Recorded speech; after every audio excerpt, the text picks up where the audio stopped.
अस्सलाम वालेकुम नाज़रीन, मैं हूं जावेद बागेट और आज मेरा जो मौजू है वो मुल्की सियासत से मुतल्लिक है और अवाम की गुफ्तगू से मुतल्लिक है। अवाम को क्या बेनिफिट है और आने वाले वक्त में अवाम को क्या बेनिफिट हो सकता है। इस वक्त जो बात चल रही है वो सिर्फ और सिर्फ कुर्सी की बात चल रही है। PTI की जो कारकुनान है वो जहाँ कहीं भी कोई भी वाक़या होता है तो उसको लिंक कर देते हैं सियासत से, और कोई भी ऐसा वाक़या हो जाता है, लड़ाई झगड़े को हो जाता है तो कहा जाता है कि ये नून लीग का वहाँ पे कोई मेंबर असेंबली गया था तो उसको मार पीट के भगा दिया, उन्होंने वोट मांगने के लिए गया है, या कुछ तरह की चीज़ें साथ अटैच की। बहुत सारे ऐसे वाक़यात सामने आ रहे हैं जिनका हकीकत से कोई ताल्लुक नहीं है।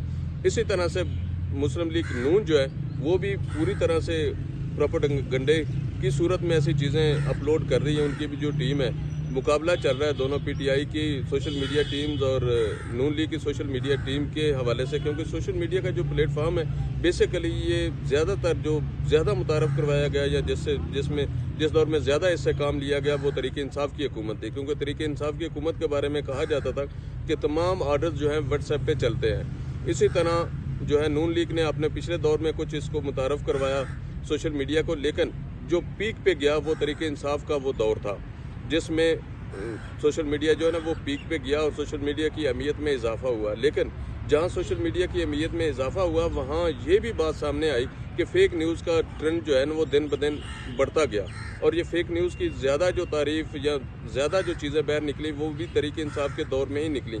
इस हवाले से जो उस वक्त के वज़ीर थे, वफाकी वज़ीर थे फवाद चौधरी साहब, उन्होंने भी बहुत सारी ऐसी बातें की, उन्होंने भी बहुत सारे ऐसे मामलात किए जिसकी वजह से जो फेक न्यूज़ को ज़्यादा फोकियत हासिल हुई या ज़्यादा उसमें शोर शराबा पड़ा। इसी तरह अब जो चीज़ें चल रही हैं, अगर मैं बात करूँ सियासत के हवाले से, या तो अब मुल्क की सियासत जो है ना एक अलग से ट्रेंड लिए हुए है, क्योंकि अब जो बात है वो आवाम की नहीं हो रही है, अब वो बात हो रही है कुर्सी की कि अगले वज़ीर आज़म कौन होंगे, इमरान खान होंगे, नवाज शरीफ होंगे या बिलावल भुट्टो जरदारी होंगे।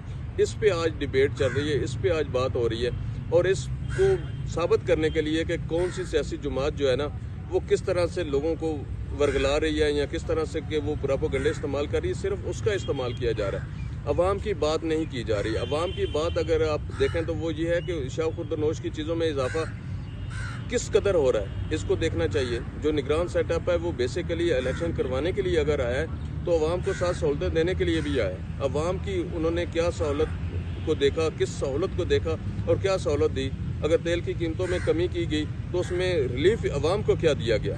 अवाम ने हमेशा हर आने वाले वज़ीर आज़म को वेलकम कहा और उसके नारे भी लगाए, लेकिन अवाम को उसके बदले में कुछ नहीं दिया गया। अगर असम्बलियों का इनेकाद हुआ, असम्बलियाँ मर्ज़ वजूद में आई, यहाँ अवाम के बिहाफ पे कहा यह जाता है कि हम अवाम की खिदमत के लिए यहाँ पे होते हैं। तो पिछला दौर अगर तरीके इंसाफ का देखें या उससे पिछला दौर मुस्लिम लीग नून का देखें तो उसमें असम्बलियों में जो सिर्फ चक्कर चलता रहा है या जो उसमें लड़ाई रही है वो हमेशा एक दूसरे पे कीचड़ उछालने की रही है, एक दूसरे की जमात को, सियासी जमात को नीचा दिखाने की रही है। उसमें कभी अवामी मसाइल पे तवज्जो नहीं दी गई। उसमें भी सिर्फ ये ही रखा गया कि नवाज शरीफ ने ये किया, शहबाज शरीफ ने ये किया और उसके बाद इमरान खान ने ये किया, जब पीपल्स पार्टी सारा कुछ खा गई, वो कमीशन माफिया है। ये इस तरह के एक दूसरे पे सिर्फ इल्ज़ामात की बुछाड़ की गई असम्बली में पिछला जो टेनोर 2-3 दूसरा तीसरा गुजरा है उसमें। लेकिन अगर आप कहते हैं कि अवाम को सहूलत देने के लिए ये सेटअप बनाया जाता है, ये जो असम्बलीज बनाई जाती हैं ये अवाम को सहूलत देने के लिए बनाई जाती हैं, तो अवाम की फिर वहाँ पे बात होनी चाहिए, अवाम की सहूलियात की वहाँ पे बात होनी चाहिए, अवाम की खुशहाली की वहाँ पे बात होनी चाहिए। ये नहीं होना चाहिए कि मुझे कुर्सी मिल जाए तो सब एवरीथिंग ओके, अगर मुझे कुर्सी नहीं मिलती तो सारा कुछ ख़राब है, अदालतें भी ख़राब है और बाकी निज़ाम भी सारा ख़राब है। अगर आप देखते हैं इस बात को तो सदर पाकिस्तान की जो पोस्ट है वो अहम पोस्ट है, वज़ीर आज़म की पोस्ट इंतहाई अहम पोस्ट है। अब दोनों जो ओहदेदारान हैं, दोनों जो लोग हैं, दोनों जो शख्सियात हैं, सदर पाकिस्तान है उसको हटाने के लिए अदालत में पटिशन दायर कर दी गई है, वज़ीर आज़म को हटाने के लिए उनकी कुर्सी से पटिशन दायर कर दी गई। ये नौबत क्यों आ रही है? हमारे इदारे क्यों इतने कमज़ोर हो गए हैं या हमारे मामलात इस कदर क्यों बिगड़ गए हैं कि हमें इन सीटों पे बैठे लोगों को ज़बरदस्ती हटाने के लिए अदालतों का रुख करना पड़ रहा है? होना तो ये चाहिए कि अगर आप आवाम की खिदमत के लिए एक जिम्मेदारी लेके आए हैं तो आवाम की खिदमत को देखें। अगर आवाम की आप खिदमत करेंगे तो मेरा नहीं ख्याल कि ये नौबत आएगी। तो नाजरीन, ये वो चीज़ें हैं जो आज इलेक्शन के हवाले से चल रही हैं। जिस तरह निगरान हुकूमत के टेनोर पूरा होने की बात की जा रही है, तो ये चीज़ें सारी उस वक्त ख़त्म होंगी जब आप आवाम को रिलीफ देंगे। आने वाला वक्त क्या कहेगा और किस तरह से आवाम को रिलीफ देगा, इंशाल्लाह अगले प्रोग्राम में उस पर बात करेंगे। बहुत शुक्रिया।